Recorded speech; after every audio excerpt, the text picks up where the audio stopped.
What is up, everybody? It's your boy, Suptic, here to dive into a question that's both hilarious and kind of deep. Why do we laugh? I mean, we all do it, right?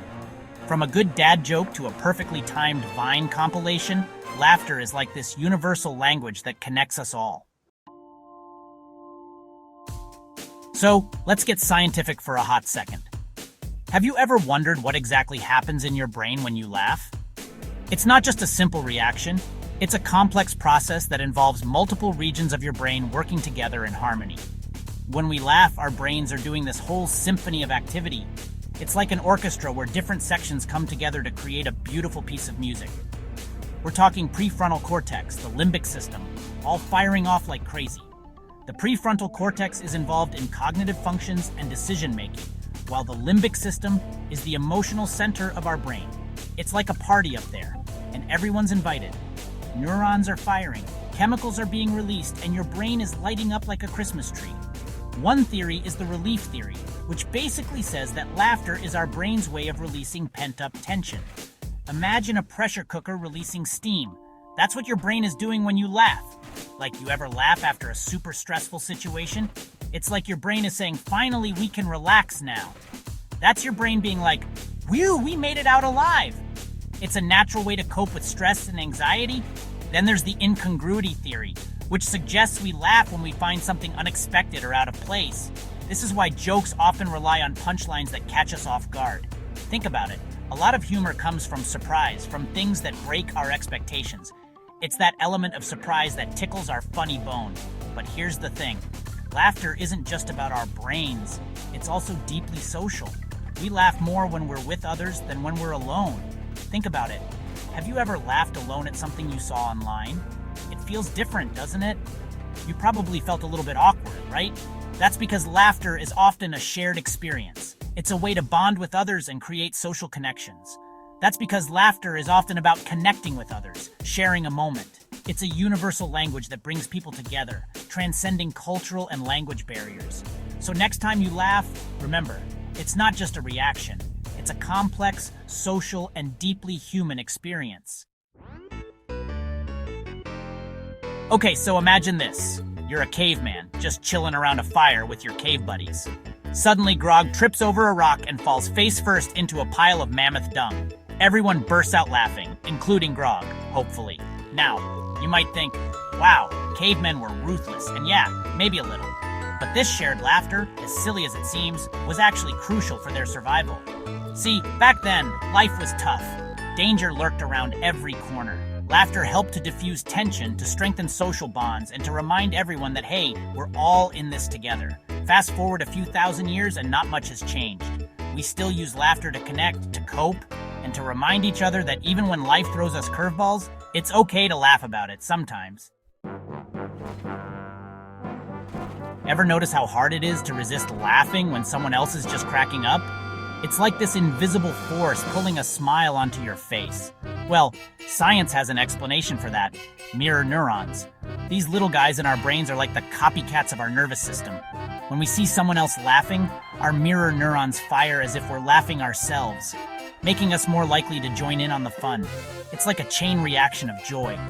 One person's laughter can trigger a wave of giggles and guffaws, spreading through a room faster than you can say viral video. And the best part? It's totally natural and effortless. No algorithms, no filters, just pure, unadulterated human connection. Chapter 4. Decoding the laugh track. Different types of laughter. Not all laughter is created equal, my friends. Laughter is a universal language, but it comes in many dialects. Each type of laughter has its own unique sound, feel, and even purpose. It's fascinating how something as simple as a laugh can convey so much. Just like there are different types of music, there are different flavors of laughter, each with its own unique sound and purpose. Let's break it down.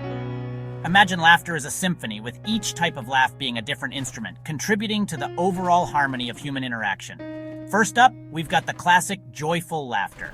This is the kind of laughter that fills a room with warmth and light.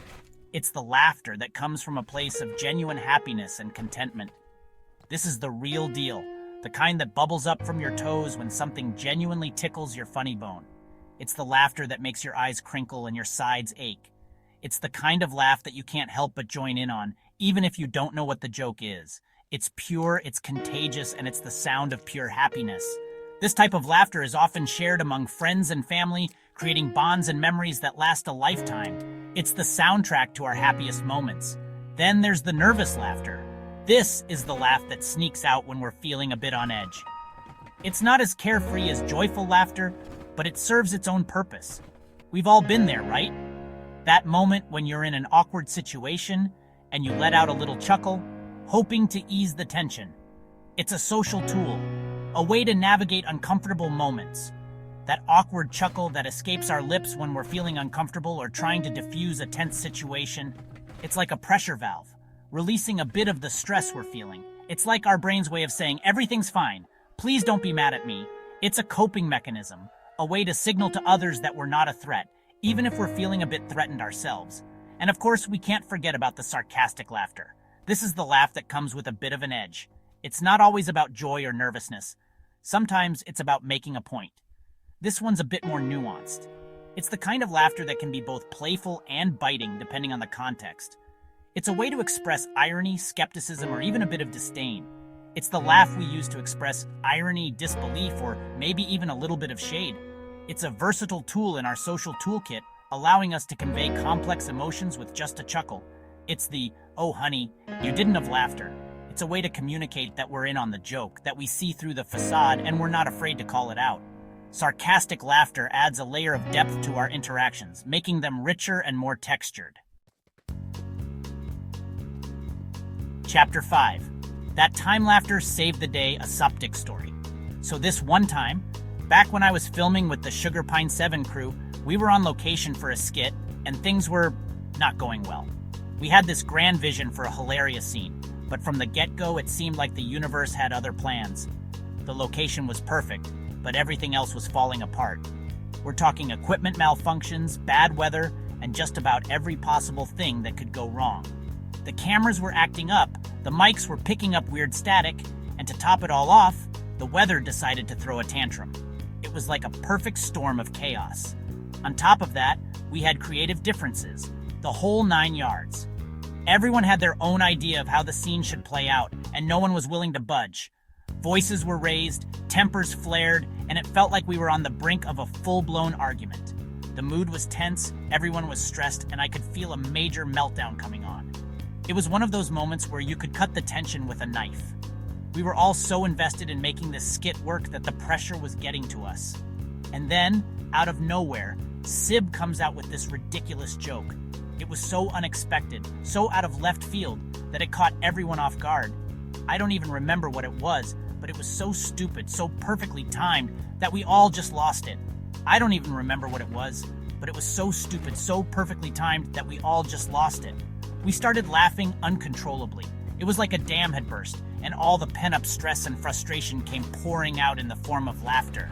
The tension evaporated, replaced by this wave of shared laughter. It was contagious. One person started laughing, then another, and before we knew it, the entire crew was in stitches. It was like someone had hit the reset button on the entire day. It was like someone had hit the reset button on the entire day. Suddenly, the equipment malfunctions didn't seem so catastrophic, the bad weather was just a minor inconvenience, and the creative differences felt like opportunities for collaboration rather than obstacles. That experience really drove home the power of laughter, even in the face of adversity. It was a powerful reminder that sometimes all you need is a good laugh to change your perspective, to bring people together, and to remind yourself that, hey, it's all gonna be okay. It reminded me that sometimes all you need is a good laugh to change your perspective, to bring people together, and to remind yourself that, hey, it's all gonna be okay. Laughter has this incredible ability to break down barriers, to dissolve tension, and to create a sense of unity, and to remind yourself that, hey, it's all gonna be okay. So the next time you find yourself in a stressful situation, remember the power of a well-timed joke. It might just save the day. Chapter 6. Go forth and laugh. Your mental health will thank you. We've covered a lot of ground today, from the science behind laughter to its evolutionary roots. But at the end of the day, there's one simple truth. Laughter is good for you, like really good for you. Studies have shown that laughter can boost your immune system, reduce stress hormones, and even relieve pain. It's like a natural mood booster, a free therapy session, and a workout for your soul all rolled into one. So I challenge you to find more reasons to laugh every day. Watch a funny movie, call up a friend who always cracks you up, or just embrace the absurdity of life. Trust me, your mind and body will thank you for it. Outro, keep on laughing. So there you have it, folks. The why, the how, and the why not of laughter. It's a powerful force that connects us, heals us, and makes life a whole lot more enjoyable. If this video made you laugh, don't forget to share it with a friend, because laughter really is contagious. Until next time, stay giggly.